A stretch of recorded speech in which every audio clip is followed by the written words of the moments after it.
Estou preparando essa aulinha, na verdade, para a turma do primeiro período, mas ela se destina a todo mundo que está com algum tipo de dificuldade nesse momento de compreender, né, de fazer leitura de artigos em inglês. Com o advento da pandemia de Covid-19, a maioria dos artigos, dos bons artigos, tem sido em língua inglesa, né? No idioma inglês. E nem todo mundo tem ainda o traquejo e a fluidez no manejo, no entendimento de textos em língua inglesa. Daí que a gente tem essa estratégia, na verdade.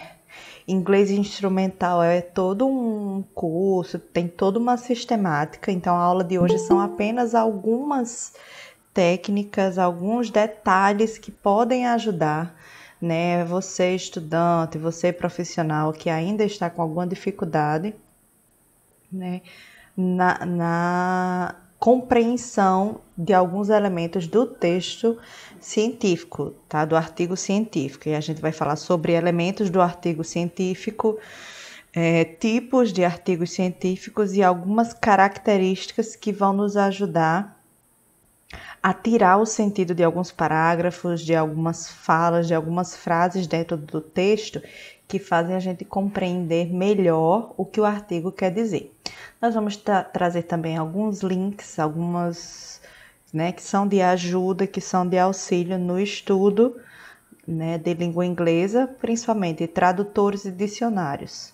Prefiro dicionários, porque os tradutores trabalham, alguns deles, a gente vai ver um bem legal, ele traduz melhor a partir da inteligência artificial, assim como o Google Tradutor.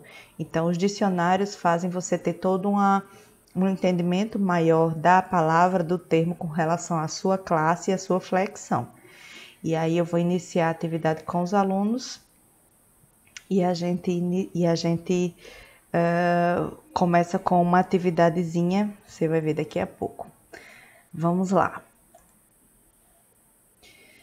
Bem, abrimos esse Jamboard para exercitar, para iniciar o nosso exercício, certo? Enviei esses dois arquivos, esses dois artigos para o Classroom e eles serão nosso ponto de partida para o estudo de inglês instrumental. Hoje nós vamos falar sobre algumas ferramentas básicas para o entendimento, né, de artigos científicos em língua inglesa, tá? E vamos identificar algumas diferenças, porque nós temos tipos de artigos, né, de artigos científicos. E é o seguinte, galera, são quantas almas que estão aqui agora? 10. Cadê o resto do povo? Vem, galera, pra cá, vem, vai ser divertido. Vocês vão ter 15 minutos para usar esse espaço em branco aqui do Jamboard e podem abrir outros slides, outras lâminas, outros frames, tá? Para montar, para colocar tanto termos que vocês não entenderam, quanto termos que entendem. Podem grifar, dar uma riscadinha, desenhar, contanto que esse espaço em branco se preencha com as suas ideias, o seu entendimento ou o seu não entendimento sobre o que está escrito. Alguém deve olhar assim e dizer assim, não, doido, mas eu não sei de absolutamente nada que está escrito aqui. É tudo em inglês, ó, realmente. Mas por isso mesmo, a primeira etapa da leitura no inglês instrumental é a identificação de elementos conhecidos do texto, certo? Então, esse primeiro momento é para vocês mexerem, identificarem, escreverem. Vocês têm todas essas ferramentas aqui ao lado, tá? Para riscar, para colocar notinhas, colocar textinhos, caixinhas de texto. As caixas de texto ajudam se você achar que o seu jeito de escrever tá muito grande, tá? Só não tire o quadradinho todinho pro povo não deixar de ver, mas pode grifar. E essa é a forma de compartilhar o que você está entendendo ou não, tá? Do termo. Você podem até dividir em duas colunas. termos conhecidos, termos desconhecidos. E aí, quem for conhecendo algum que está lá no desconhecido vai escrevendo qual o seu significado, enfim. É um exercício rápido, 15 minutos apenas, e aí a gente volta para a nossa aulinha propriamente dita lá no mural do OneNote, tá bom? Que aí eu já vou passar todos os bizus para vocês. Contando a partir de agora, são 13h40, 13h55 a gente retorna, ok? Bota o reloginho. Ao final a gente dá uma pincelada lá no que a gente viu no Jamboard. Temos duas colunas, tá? Uma com o artigo sobre SARS-CoV-2 e a segunda, o artigo sobre liberdade científica e direitos humanos e as anotações que vão rolando ao longo da discussão. O primeiro momento de todo encontro com um texto científico eu vou mudar essa exibição para vocês, eu vou exibir a tela toda, porque eu vou ficar mudando de janelas e eu quero que vocês acompanhem bem.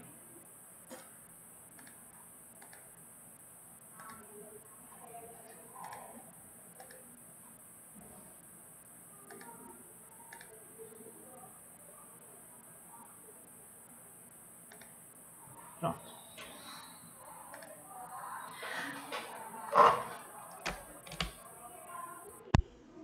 Tá todo mundo me ouvindo? Alguém abre o microfone e responde? Sim. Obrigada. Então, vejam bem, a gente não vai sair daqui hoje absolutamente bilíngue, não. A gente vai sair daqui hoje sabendo de algumas técnicas fundamentais no entendimento básico de textos de artigos científicos, tá? Nós vamos lembrar dos elementos do texto científico, de como se subdividem os tipos de artigos, tá? E aqui a gente já tem dois artigos de naturezas diferentes para a gente mostrar hoje. A primeira etapa de uma leitura de um texto científico, vocês meio que já fizeram com a observação do abstract, a magia do abstract. O resumo, ele deve conter toda uma demonstração do que será visto ao longo do texto. Então, o que vocês identificaram aqui no abstract? Palavras que já conheciam, tá? Eu vou até dar umas grifadinhas em algumas que podem parecer desconhecidas inicialmente, mas alguém já procurou lá. Outbreak, né? Scare, regarding, né? O abstract ele vem mostrar a que veio, né? Quem é e a que veio esse artigo. Nos artigos que são artigos que a gente pode chamar artigos originais, a gente vai ter todos aqueles elementos do texto científico. Introdução, dentro da introdução eu comporto a justificativa do texto, os objetivos, né? E a identificação, obviamente, a identificação do objeto de pesquisa. Após a introdução, no texto, no corpo do artigo, eu trago materiais e métodos, que vai se chamar method ou methodology, certo? Ótimo, eu escrevendo, show de bola. Não sei mais escrever nem em inglês nem em português. Depois, discussão e resultados.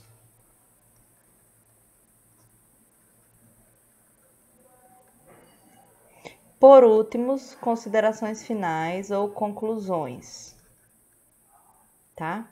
Nos artigos de revisão, como é o caso deste aqui, ou ponto de vista, você normalmente vai ver no artigo científico a identificação do tipo, da natureza do artigo aqui no canto superior direito da primeira página do artigo. Então, vai ser viewpoint. Eu vou dividir, fazer a etimologia da palavra, ponto de vista ou visão. View é visão, perspectiva, vista, avaliação, tipo assim, julgamento, certo? Então, evidência do vírus COVID-19, lembrem sempre que o qualificador vem antes do substantivo, tá? Targeting, que é isso aqui, meu Deus? Vem do verbo target. Alvo, objetivo. Então, to target é o verbo mirar, tá? CNS não é nenhum tipo de emissora, não. É sistema nervoso central. Tissue, a gente já viu anteriormente, é tecido, tá?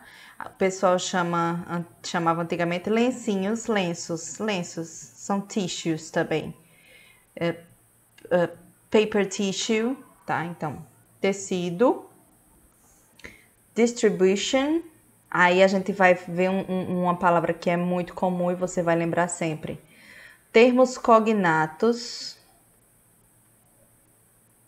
são palavras que se parecem em português com o que elas são em inglês. Então, distribution é distribuição, ela se parece com uma palavra em português, então ela vai ser aquela palavra em português, tá? Interaction é um cognato também, certo? Então, vírus, hospedeiro, vocês devem ter visto o título de algum filme, hostel, né, que abriga, o que hospeda. Então, host, é o substantivo, vem do verbo to host, tá? And, ligação.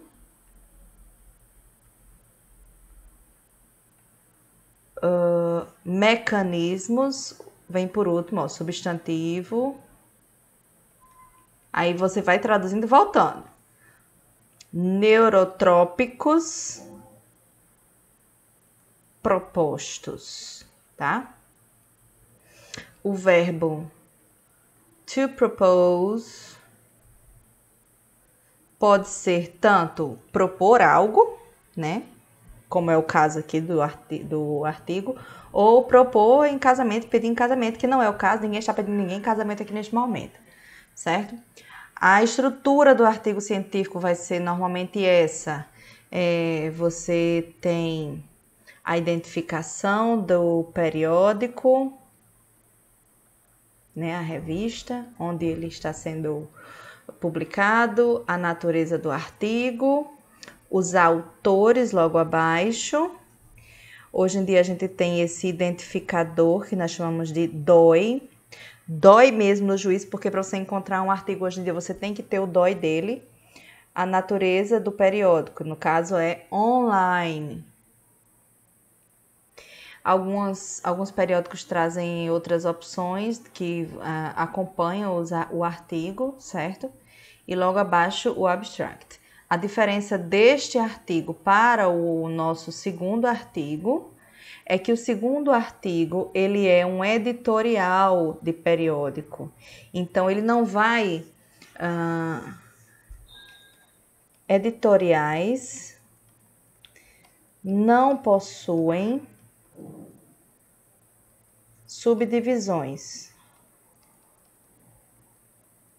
mas funcionam como guias para uma edição especial de uma revista, tá? Então, ele vem trazendo esse artigo, por exemplo, esse issue, esse número, essa edição. Issue tanto pode ser assunto como pode ser edição ou número, tá? Da revista, do periódico. E aí eu tenho toda a identificação novamente aqui acima, arquivos de saúde ocupacional e do meio ambiente, o ano de publicação, o volume, o número e as páginas do artigo. Tá? Tem os editores aqui à direita e a natureza do texto. Às vezes alguns editoriais são muito bons e trazem excelentes pontos de vista sobre determinada realidade. Algo que vocês não podem esquecer, relevar jamais em artigos científicos são as referências. As referências são onde aquele grupo de autores bebeu, né? E são elas que vão lhe dizer qual o contexto geral ou qual a visão de mundo geral daquele grupo de autores, certo? Então, nesse aqui você vai ver aqui alguns textos massa, tipo Direito Humano para a Ciência, Ciência Crítica e a Crítica da Tecnologia, Meio Ambiente, Risco e Saúde, Health. Vocês enfermeiros estão começando agora. Health, saúde. Health Policies, políticas de saúde, tá? Health System, sistema de saúde. Tudo que vem depois dele vai ser um substantivo. Então, ele está qualificando aquilo ali, tá? Mas aqui, quando ele vem sozinho, ele funciona como um substantivo sozinho. A saúde, tá?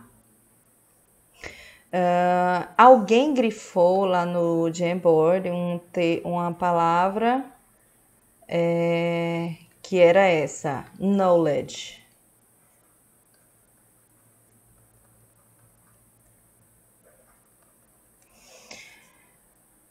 Knowledge vem de know, que é conhecer, saber.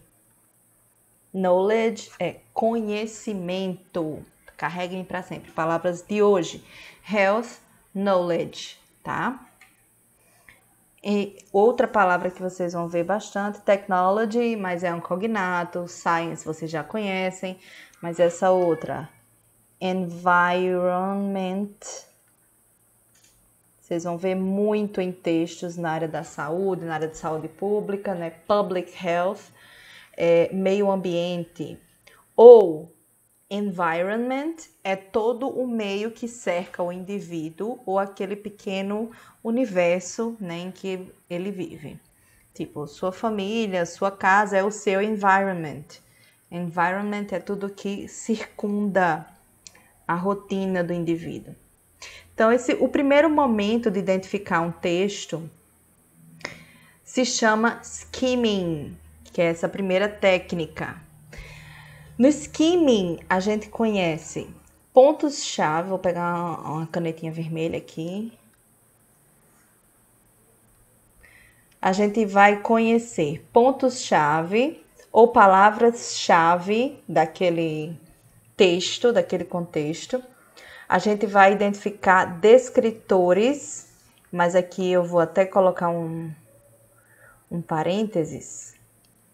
Em inglês, palavras-chave são keywords. Descritores são descriptors. Descriptors. Mas é uma palavra cognata. Toda palavra-chave é uma palavra-chave. Todo descritor é uma palavra-chave, mas nem toda palavra-chave é um descritor.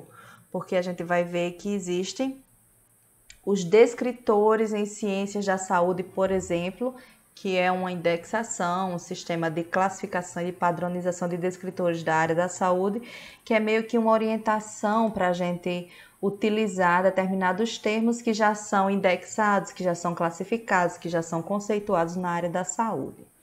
A gente identifica inicialmente no skimming o layout do texto, termos cognatos. Cognatos são palavras que se parecem em português e que têm aquele significado em inglês.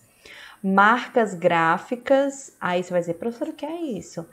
Não vou nem dizer marcas gráficas, são tipográficas. É uma leitura dinâmica do texto. Você vai identificar que existem sinais, pontuações, números, siglas, parágrafos diferentes do corpo do texto. Marcas tipográficas são referenciais gráficos que lhe ajudam a identificar contextos diferentes, certo?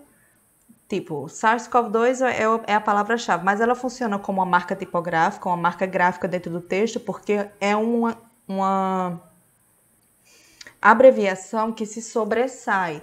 Você tem um texto que está todo uniformezinho, com palavrinhas, vírgulas, pontos e tal. De repente aparece um número lá, um negócio rolando, um parêntese, uma sigla que você não sabia o que era. Via de regra, toda sigla que se encontra entre parênteses está escrita por extenso anteriormente. Então, aqui, NCBI, Centro Nacional para Biotecnologia. Então, marcas tipográficas lhe ajudam a identificar contextos gerais. Quer ver lá no abstract? Quais são marcas tipográficas no abstract? A identificação SARS-CoV, que é o coronavírus da síndrome respiratória aguda severa. É o 1, viu? Quando a gente fala SARS-CoV é o 1. ACE2, quando você vai estudar SARS-CoV-2, você vai identificar que esse negocinho, essa siglazinha está em todos os lugares. É tipo aquela pessoa que você não queria ver, mas que está em todo lugar que você chega, né? É a ACE2. Mas ela é a sigla para enzima conversora de angiotensina 2. E é um tipo de receptor com o qual o vírus se liga. Outras marcas tipográficas. CNS. Meu Deus, o que é CNS? Não sei, vamos para frente. Quando você não sabe exatamente o que significa algo, você vai seguindo, tá certo? Segue o baile. Mas é importante é ir marcando o que você está identificando. Não sei o que.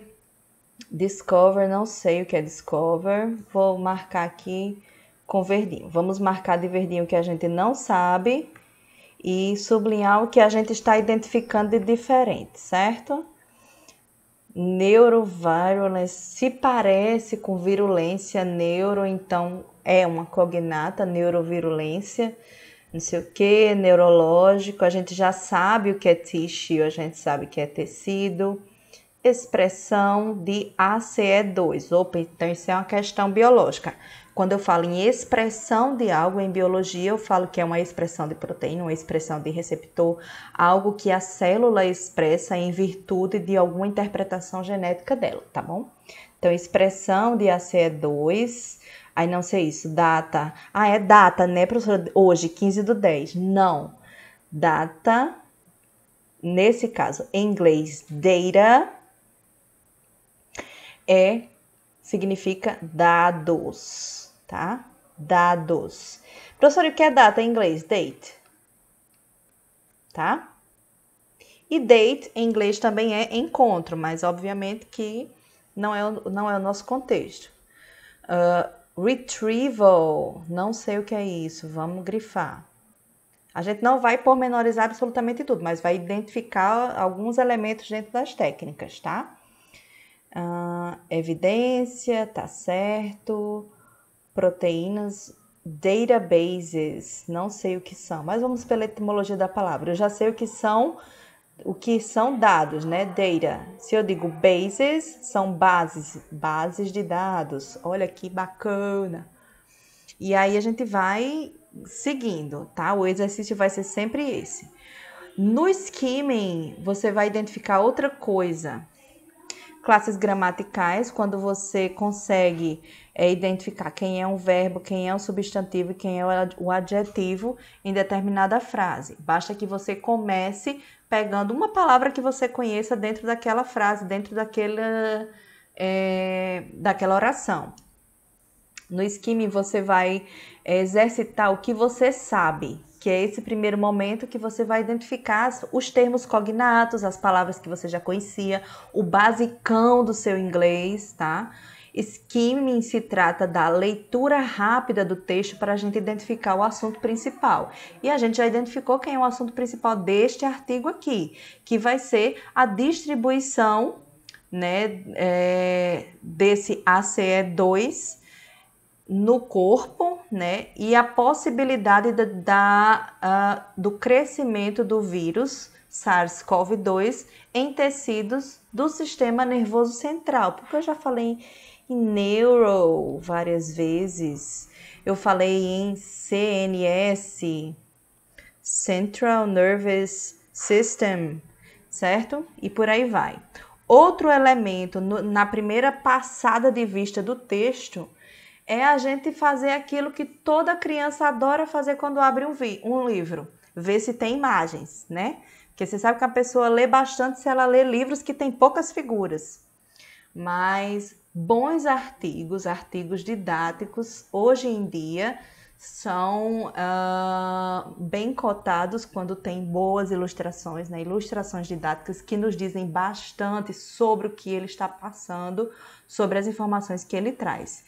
Então, melhor do que uma boa imagem, como é o caso dessa, é uma boa legenda. Figura, mas figures, quando a gente fala figures em ciência, a gente também está falando em números, tá? Dados também.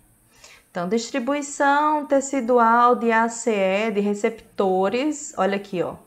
No caso, o ACE2 é um qualificador dos receptores. Receptores ACE2 em humans, humanos. A gente não conhece muito essa espécie.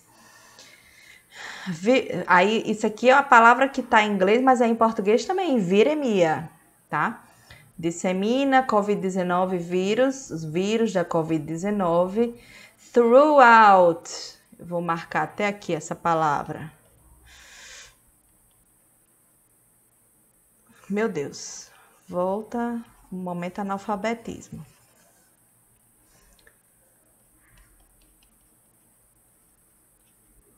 Through é diferente de thought, tá? Eu tenho um R depois do H.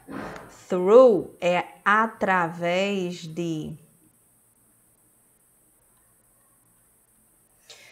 E aí, se eu faço a etimologia da palavra, se eu parto a palavra, throughout, ao longo de, através de todo o corpo, body, não é aquele maiô que você usa, que veste com short, que você vai pra balada. É body, corpo mesmo, tá?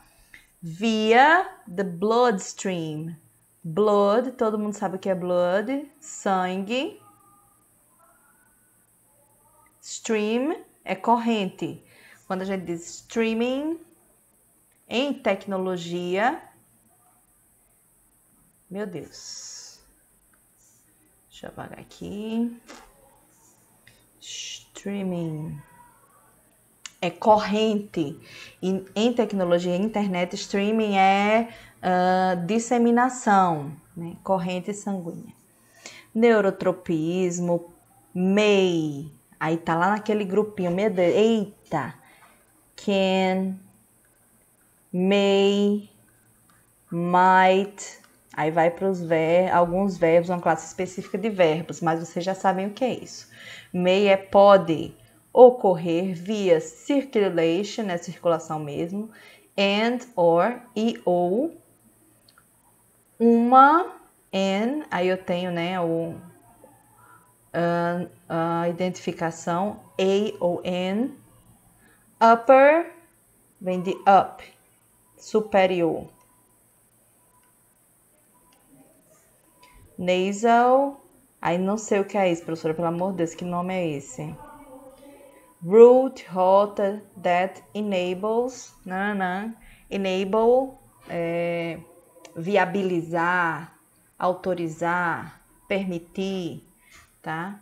Aí você vai encontrar alguns verbos que estão no infinitivo, quando você encontra o to, reach, to antes de um verbo, você sabe que ele se encontra no infinitivo.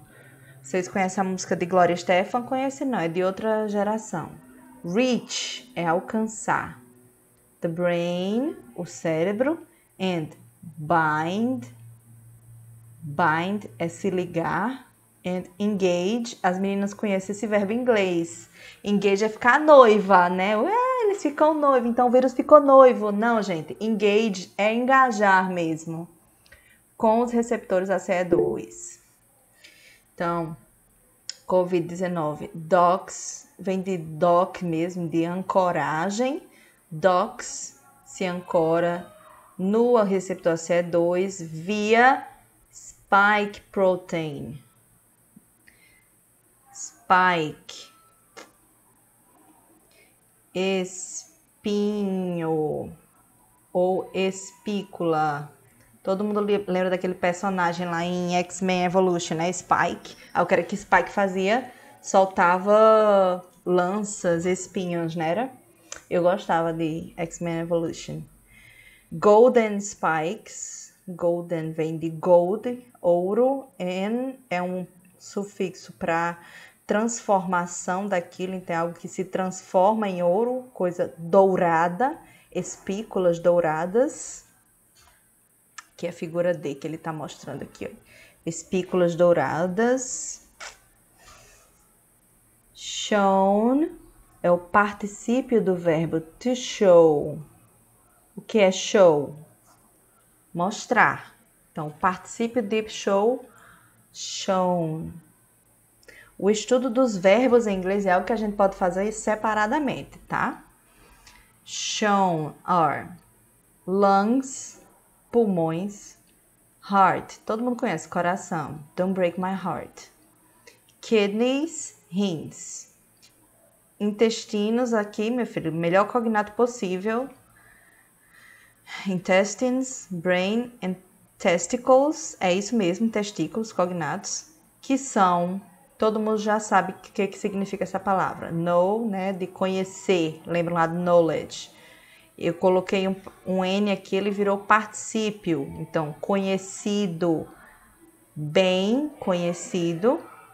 A expressar receptores ACE2 e são possíveis alvos, targets of COVID-19.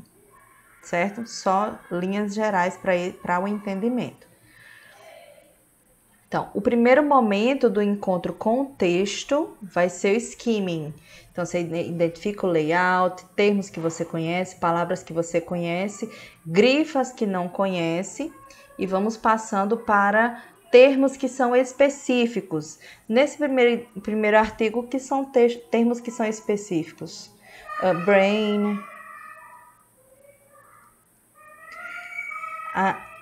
ACE2 receptor, né? E por aí vai.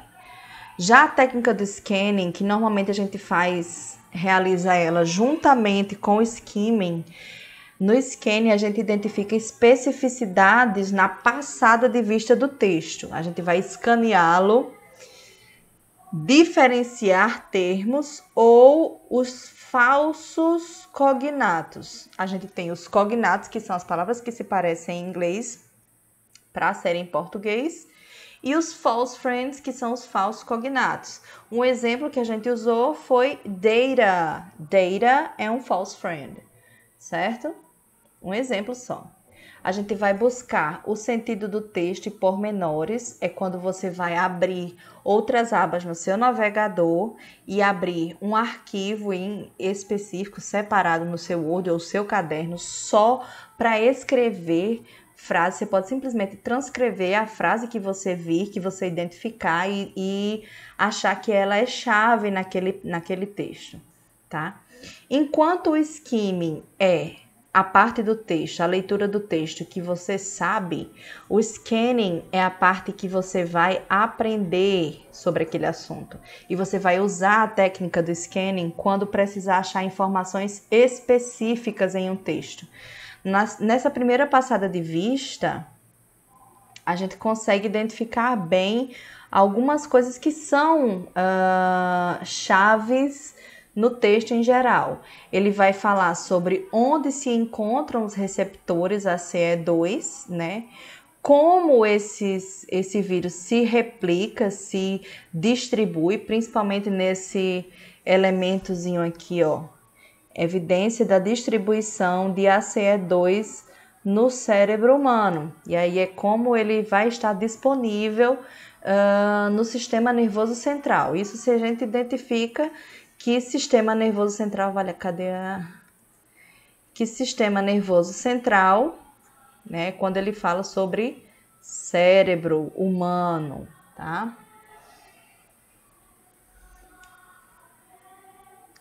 Professora, eu posso usar tradutor, eu posso usar um dicionário quando eu estiver lendo um artigo? Deve. E aí eu já trago algumas abas aqui maravilhosas e alguns tradutores, até aqui a gente tem links aqui embaixo, que eu vou mandar tudo isso aqui para você. São alguns dos melhores links de tradutores e dicionários, tá? Para a gente usar lendo textos. Mesmo quem tem facilidade com leitura em outros idiomas, precisa utilizar dicionários. Quais que eu indico? Cambridge Dictionary, Collins Dicionário. Aí eu vou concordar porque ele quer me mandar cookies, eu aceito os biscoitos. Ele aqui também perguntando um formulário, não quero não. Survey é formulário, é pesquisa e tal, não quero não, agora não, então eu vou fechar. O bom é a mistura, né? Porque fechar não é em inglês não, ele me diz em português mesmo. Aí ele tá me oferecendo cookies, biscoitos. Eu vou aceitar os biscoitos. Collins Dicionário, aí você vai escolher a língua que você vai inserir o termo para ele traduzir para qual língua ele vai traduzir, qual idioma ele vai traduzir. Eu tenho outros dicionários menos conhecidos, de menores grupos, mas que são igualmente interessantes porque traduzem por contextos, como Word Reference, que traz, como é que a gente fala? Termos, tópicos frasais, né? Termos compostos. Lingui, que vai ser tradução de acordo com o contexto que você insira, ele pode trazer diferentes traduções. Dicionário reverso, ele é um derivado do Collins, tá? Mas os melhores vão ser esses aqui. E tradutores de texto que usam inteligência artificial vão ser esse DeepL e Google Tradutor, tá? Ele utiliza a inteligência artificial a partir de textos e ligação entre frases, orações e períodos, e ele gera uma tradução até interessantezinha. Vamos aqui no artigo de liberdade científica e direitos humanos. Eu vou copiar aqui esse parágrafo e vocês vão ver um detalhe. Por causa da diagramação do artigo, muitas vezes o texto vem partido e os editores colocam enter entre as linhas e tal, que fica dessa forma, ó, quebrado. Você vai organizar o texto, delete espaço. Para onde tem o enter, você vai puxar a linha, porque é isso que vai dar um sentido ao texto que você tem, porque se ficar tudo quebrado, ele vai traduzir tudo ao pé da letra. Mas entendo que eu estou fazendo aqui com vocês agora. Eu estou mostrando algumas ferramentas para o auxílio no processo de tradução, certo? Não é necessariamente o inglês instrumental. No inglês instrumental, a gente usa essas técnicas. O skimming, o scanning, a identificação de marcas tipográficas, tá? E aí ele me deu uma tradução bem ok, né? A relação entre a liberdade científica e olha aqui, já deu uma quebrada na nossa alegria. A humana direito. O que é a humana direito? É human rights, direitos humanos. Então, essa relação é tão profunda, então tá um pouco quebrado, não estamos felizes com isso. Vamos lá no Google Tradutor, ver se a gente consegue algo melhor.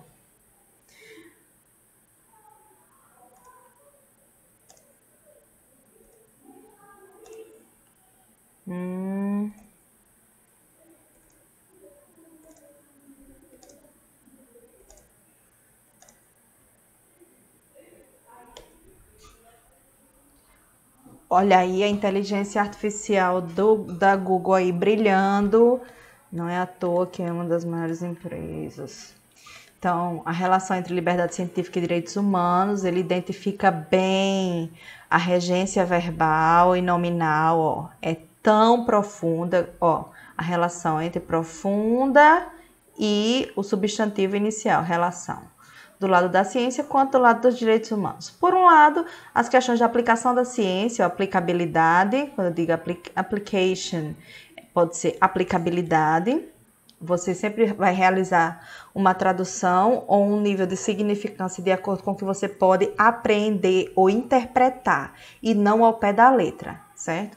Ciência e tecnologia para a supressão ou restrição dos direitos humanos tem atraído preocupação durante anos e tem dominado justificadamente as discussões. Da mesma forma, responder ao abuso e à opressão de cientistas que buscam bolsa de estudo legítimo tem sido uma fonte recorrente de preocupação. Por outro lado, quando eu digo assim, on the other hand, por outro lado, né? Likewise, da mesma forma, é uma ligação, certo? É um termo de ligação. Olha aqui, issues, né? Assuntos, ou temas, ou questões, ou problemas de quem se beneficia, quem tem permissão para contribuir para a ciência, quem tem uma palavra a dizer sobre como a ciência é governada e como a ciência é admitida na sociedade e na cultura, amadureceram mais recentemente. Certo? Então, você identifica que nos grandes tradutores, apesar deles realizarem um bom trabalho eventualmente, precisa da visão crítica do leitor para interpretar melhor aquele sentido, certo? Então, você pode e deve utilizar um dicionário. Abra um arquivo novo de edição de texto ao lado do arquivo de PDF que você está usando. Lembre daquela aula que eu falei? Não vá só grifar o texto. Só grifar não lhe garante uma função cognitiva de interpretação, de memorização, de aprendizado. Você escrevendo e levando o seu sentido, o que você compreendeu do texto, facilita mais. Identificar os elementos do texto científico, como a gente falou anteriormente, o que contém um texto científico. No editorial, ao contrário, é um texto corrido, é um corpo só, e ele vai trazer tópicos que vão ser abrangidos, que vão ser comportados naquela edição daquela revista. Gramática, vale se esforçar para lembrar do basicão. Quem é o basicão? Verbo to be. Verbo to be, to love, verbos regulares. Quem são os verbos regulares? Eu só acrescento um ed no final. Os verbos irregulares. Aí, meu amigo, tem todo um aparato e todo um caminho. Por isso que é interessante todo estudante de ensino superior, todo estudante de graduação, retomar os seus estudos de inglês, porque para a caminhada nas pós-graduações, quanto melhor você conhecer uma língua estrangeira, mais aproximação você vai ter com o processo de pesquisa e de produção do conhecimento, tá? Então, a gente vai identificar a informação não verbal do texto, que era o que a gente estava fazendo agora, procurando as marcas tipográficas, imagens, se o texto tem figuras, né? Ela que te ajuda a não mergulhar no escuro, porque se você se joga num artigo, você não sabe nem do que ele fala, e não tem figuras, não tem diferenciação nos elementos do texto. Esse aqui é todo divididozinho, tem as etapas, ó, interação, vírus hospedeiro, como que os receptores de ACE2 são explorados, uma cascata de envolvimento cerebral nas infecções de Covid-19, Aí ele traz figuras de genética, que não é bem o nosso caso, mas uma boa legenda. E aí, ó, ele finaliza com conclusões and future. Future é futuro mesmo, viu, gente? Não é outra coisa, não. Directions. Ao final de todo artigo científico, você tem informações sobre os autores, financiamento da pesquisa, notas é tipo elementos como conflitos de interesses, tá? Essa seção é tipo observações e as referências. E as referências vão variar de acordo com o sistema de referências do periódico. Aí pode ser algum específico, tem revistas que têm o seu próprio sistema de citações, pode ser Vancouver, pode ser sistema Chicago, tudo isso a gente ainda vai ver, certo, gente, no futuro. ABNT, APA, tá? Cada um desses tem uma característica, por exemplo, ao longo do texto, quando você vê esses numerozinhos, significa que essa é a referência para aquele número, certo? E aí eu tenho o nome dos autores, começando por sobrenome, o título do artigo, o ano de publicação, o periódico em que foi publicado, o número e o número de páginas, certo? Então, é bem claro que você consegue identificar bem a natureza dos artigos, tá? Eles trazem isso que eu falei lá no começo, o DOI. DOI hoje em dia é tipo uma numeração que identifica cada artigo publicado. Todo artigo publicado tem o seu DOI, tem seu número, sua identificação, seu código de identificação, certo? Esse aqui tem poucas referências, porque era só um artigozinho de ponto de vista. O que mais a gente vai identificar em um texto? Repetição. Que palavras ou termos se repetem ao longo do texto? No caso do texto com relação a SARS-CoV-2, obviamente que a gente vai deixar de lado o termo principal, que vai ser COVID-19, SARS-CoV-2, 2019 nCoV, que é New Coronavirus, certo? E depois a gente vai identificando termos que se repetem. Ele fala, olha, um termo que se repete bastante nesse texto. Termos que se repetem bastante. Spike protein, ACE2, aí, tudo que tem a ver com o sistema nervoso central. Vixe, Maria, ficou preto. Chega, Jesus. Brain, CNS, viral, inflammation, se repete. Quem que a gente pode ver mais? Outbreak, patients, neurologic, neurotropic, certo? E por aí vai. Gente, essa forma de identificação de termos que se repetem tanto aprimora o entendimento geral do texto, quanto perspectivas para a especificidade dele, tá? E aí a gente vai entrar numa parte que eu não vou nem me ater muito, todo esse material aqui vai para vocês, mas são observações para as leituras. Em inglês eu vou ter na formação de palavras os afixos, que em português a gente conhece na gramática, né? Os prefixos e sufixos. Enquanto os prefixos só identificam polaridades, como os prefixos de negação, como this, ill, am, in, un, né? Como disconnect, improbable, illiterate, indecent, irrelevant, unpredictable, todos esses a gente conhece. Desconectar, a pessoa aliterada, aliteratum, improvável, indecente, irrelevante, imprevisível. Over é tudo com relação a exagero, excesso. Overload, oversleep, overreact, que é exagerar. Seu crush sempre diz que você overreacts com as coisas, né? Mas ele que sempre overrates algo overrated. Rated. Supervalorizado. Under, menos ou né, abaixo do necessário. E mis, com relação a erro, como misunderstand.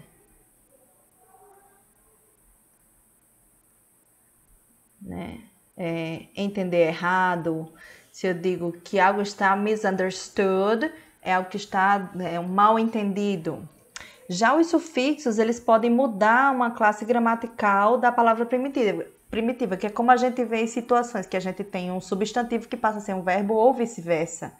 Né? Para formar verbos, a gente tem sufixos como blacken, ample, comprar, amplify, commercialize, para formar advérbios. Se eu adiciono ly, aí tudo vira mente no final. Sadly, em direção a forward, né, que é o sufixo para for.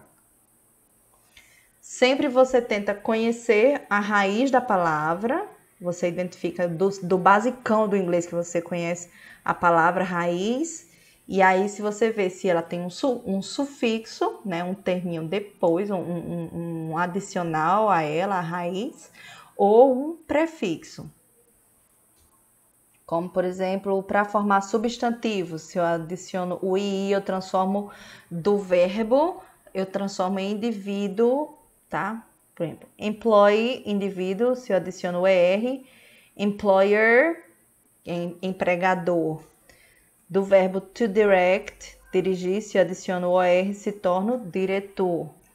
E aí vai, sufixos, ion, al, ity, ment, employment, development, ness, happiness, sadness, loneliness, né? Quase músicas. Rapidinho a gente consegue compor uma música com ness, porque músicas em inglês sempre tem esse tipo de determinação que é para dar uma ênfase na tristeza, né? Ship, friendship. E foi daqui que nasceu o ship, de shippar, né? Que é brasileiro, jovem, adolescente brasileiro adora americanizar a língua. Aí as gírias vem, né, o verbo shippar. O verbo shippar é você transformar, gerar um relacionamento entre duas pessoas que provavelmente não existe, né? Normalmente é uma friendship e as pessoas querem transformar em uma relationship. Mas, enfim.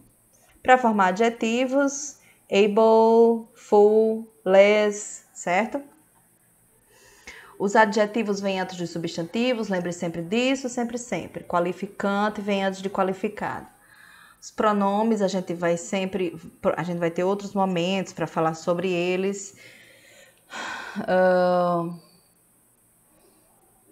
Pronome pessoal, pronome possessivo, pronomes I, you, he, she, it, we, you, they, me, mine, her, his, certo? Isso aí a gente vai lembrando sempre. Os verbos, que a gente já deu uma relembrada bem por cima. E a gente tem termos de ligação, mas isso aqui vai para vocês para uma forma de auxílio, certo?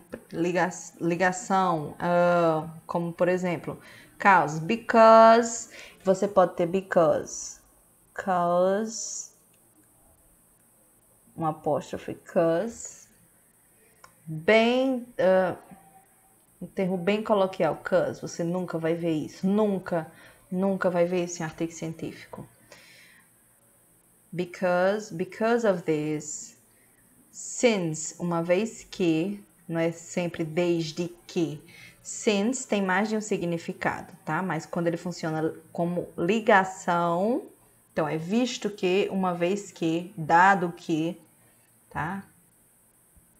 E por aí vai. essas etapas do texto científico, elas se apresentam conforme a natureza dele. Como o texto anterior, a gente viu que ele é um texto qualitativo, porque ele descreve algo ou aprofunda ou teoriza. A pesquisa, o texto qualitativo, ele discute mais algo à luz da teoria, certo? A pesquisa quantitativa, ela quantifica, ela mensura, compara, tá? Categoriza. Eu vou falar aqui numericamente e tal. Tem como base a escola corrente de conhecimento chamada positivismo. Tá? Se não existe a quantificação, categorização, rotulação, mensuração, validação, o texto, o estudo quantitativo tem pouca validade ou pouca força, tá? Existem muitos critérios para atingir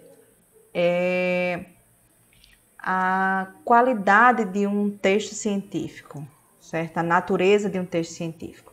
Nesses casos aqui, a gente teve o artigo de viewpoint, ponto de vista ou de crítica. A gente pode chamar de artigo de opinião. A gente pode ter textos, artigos de revisão, e aí eu posso ter a revisão sistemática, a revisão integrativa, a revisão narrativa. Os estudos clínicos, que o pessoal tem falado muito, vocês devem ter ouvido falar nesse período de pandemia sobre a realização de estudos clínicos que tem maior força, que tem maior representatividade, né, junto à população com relação a indivíduos que sejam infectados com SARS-CoV-2, por exemplo. Estudos clínicos requerem, por exemplo, que você tenha grupos através dos quais você possa comparar entre o indivíduo infectado e o indivíduo sadio, por exemplo, certo? Os editoriais, como é o caso deste outro artigo aqui, eles têm características de descrever, não são artigos científicos, são editoriais, eles são criados, desenvolvidos pelos próprios periódicos, normalmente é a coordenação do grupo editorial que escreve isso, ele vem antes de toda a revista, é como um prólogo de um livro, é como o prefácio de um livro, tá? E aí vai ficar sendo o exercício que vocês vão realizar essa semana, certo? Uma das coisas que a gente fez lá na atividade do Jamboard foi justamente prever ou selecionar ou inferir mais ou menos sobre o que o texto fala.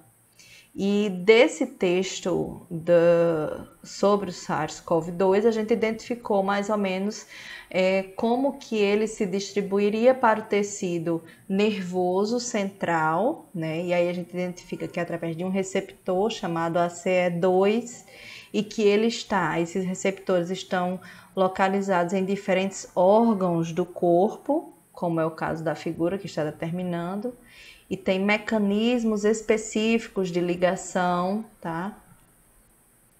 A leitura do texto em inglês passa muito mais pelo uso dessas técnicas e de abusar daqueles tradutores, dos dicionários e do conhecimento prévio, tá? Para identificar tópicos gerais, funções gerais, certo? Era basicamente isso que eu tinha que apresentar para vocês hoje. Deixa eu só demonstrar aqui um pouco como ficou o nosso mural.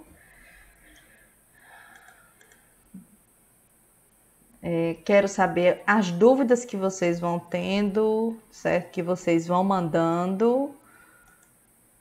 Aqui é porque ficaram outros. E acho que finalizamos por hoje.